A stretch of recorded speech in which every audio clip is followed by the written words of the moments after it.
Hello and welcome to AUCTV. This is Yomna Abdelnasser.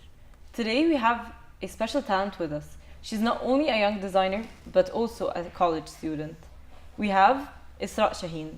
How are you? How are you? I'm fine. How are you? I'm good. Can you tell us how did you get inspired to do what you do, as in fashion, your brand? I've always been interested in doing a lot of different arts. I've been doing different kinds of things like singing and acting, and then but fashion was different to me. I've always been interested in fashion. I've been always looking and searching for brands and things. So when it's with fashion, it's different. I mean, so. When did your interest in fashion develop or start? 3 years ago, when I first came to AUC, the idea was in my head throughout the years, and throughout the 3 years, I've been always wanted to start my brand, to have a platform, to start it professionally, but I couldn't do it because of my academics, and of course we all know the declaration, the things. So I had a lot of things, to do first, and then I thought it came the time to do it. Mm-hmm. What is the idea behind Le Contour and the name for it, and why did you specially name it this name, and what is its idea practically? Le Contour is a French word. By definition, it's the storyteller.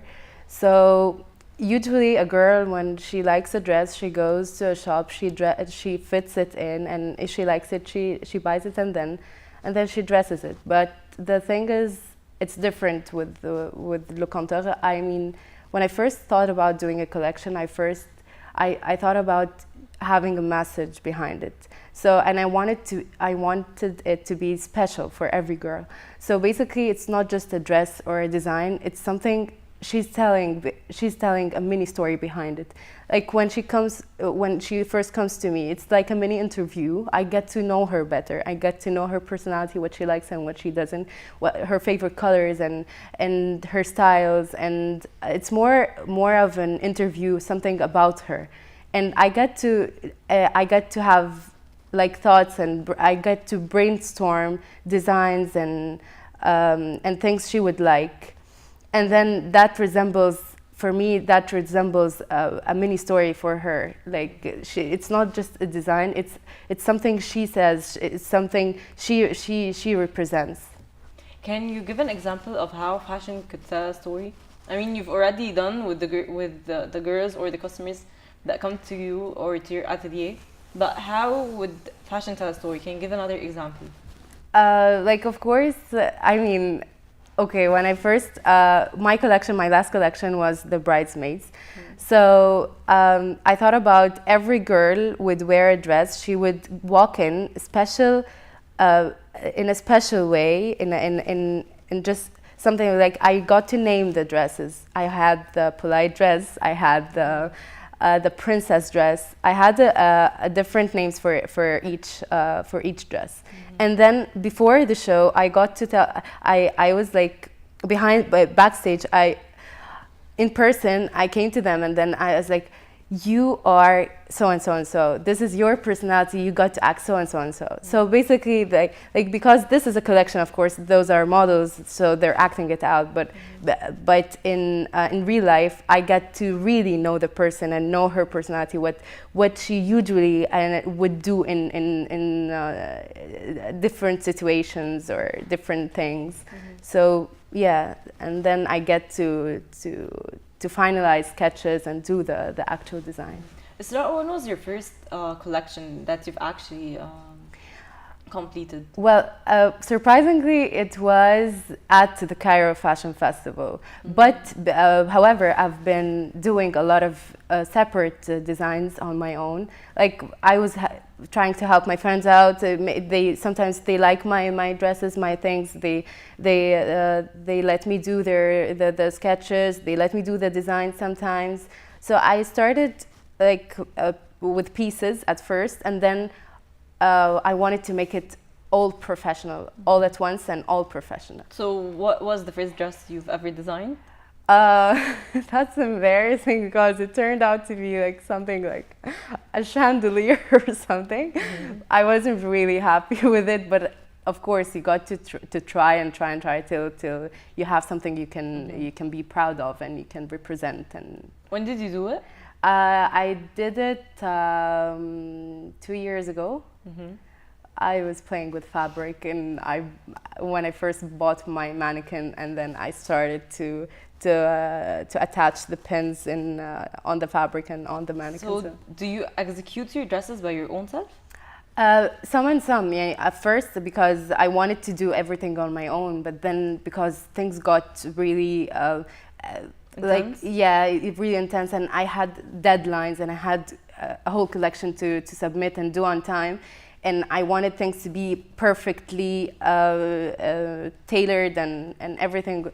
So not because I cannot do everything on my own, it's because I have other things to focus on at a very short time.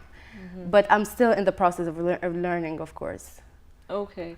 So you're a student, and how do you manage between being a student and being a fashion designer at the same time?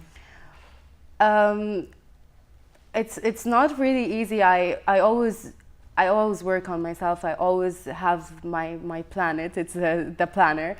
So I always try to write everything due, every deadline, every submission, everything that has to do with my academics aside, and also my fashion my fashion line. And I try to not to miss out something, and when I do, I try to compensate with something else. So it always works back and forth. It doesn't. There isn't like something 100% efficient you can do. It's always just to plan ahead of time to catch up with the things you've missed. Can you give an example of like a case in which you had troubles managing between both? Well, at the day of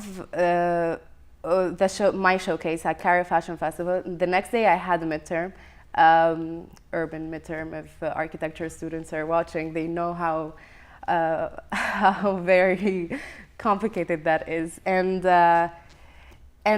I had to go to my professor 3 weeks ahead of time. And I told him, this is happening in 3 weeks' time, and this is really big. And if you supported me and not let me into the exam, of course, but if we can just delay it 1 week, and alhamdulillah, thanks God, everyone wanted to postpone the exam as well. That's so amazing. It came in my favor, alhamdulillah. So, but otherwise, I wouldn't have, honestly, I don't know, like the day after your show, usually you're so tired and very, you can't just study for a night of an exam, so. True. So you were at Cairo Fashion Festival, the past one, or actually the recent one. So what was the experience like? What did you learn? Did you add anything to your brand? Did you actually, I mean, it's an amazing experience. So can you tell us more about it? At first, I did not know if I can do that at this short time. So I questioned myself at first. And you had a short time notice? Well, the designer submission was 3 months before the actual event, but I submitted my collection just 1 month before and also my collection wasn't ready. Also, I did not know if I can go for the whole thing, or I'll just skip the whole event. I didn't know it at that time. But so I applied? Yes, and then I applied, and then it worked out to be. I had a lot of good feedback at the end of the event, alhamdulillah. So what happened within the event itself? It's a great opportunity to have such an exposure with a lot of great designers. Also, people come. I heard like there were a lot of teasers for all the designers, and some of them were even showing internationally. And one of them was having her dressed by Queen Rania in Jordan. So of course, seeing all of this, and then you're just starting, it makes you question yourself and doubt yourself even more. But I had confidence in myself, and then the event itself, it was a great exposure to an opportunity for all young designers and for even all designers to get to know each other better and to deal with actual real professional life, how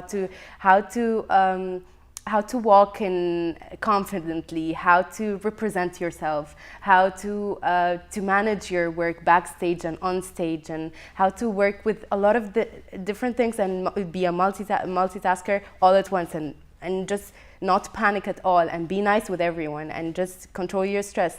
It has a lot of things to do more than just a show.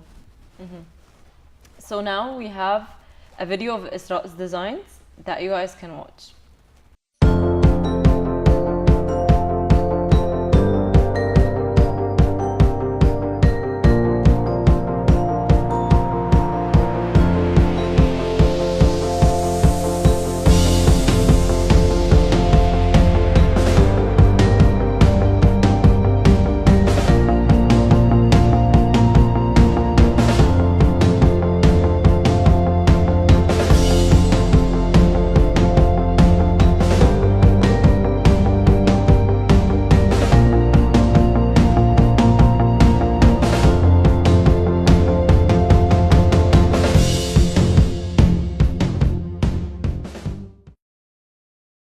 Back to you, Esraa, now.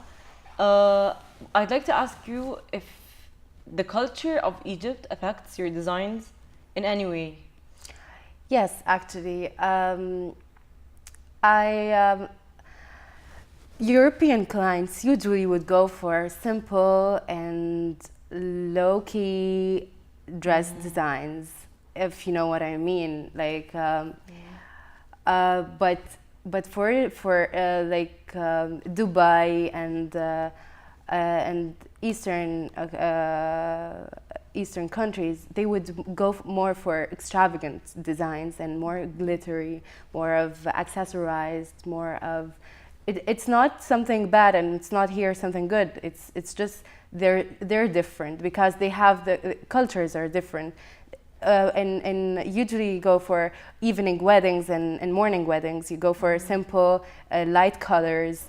But we have in Egypt and in Eastern... the Arab world. Yes, in the Arab world, that generally you always have the fancy, very fancy and decorated ballrooms and I mean, yeah, it's always... You have to have more. You have to add more to the dress. So allegedly, people were talking about that when you design dresses in local in Egypt or in the Arab world, I mean the local area for us, you have to be conservative. Is that true?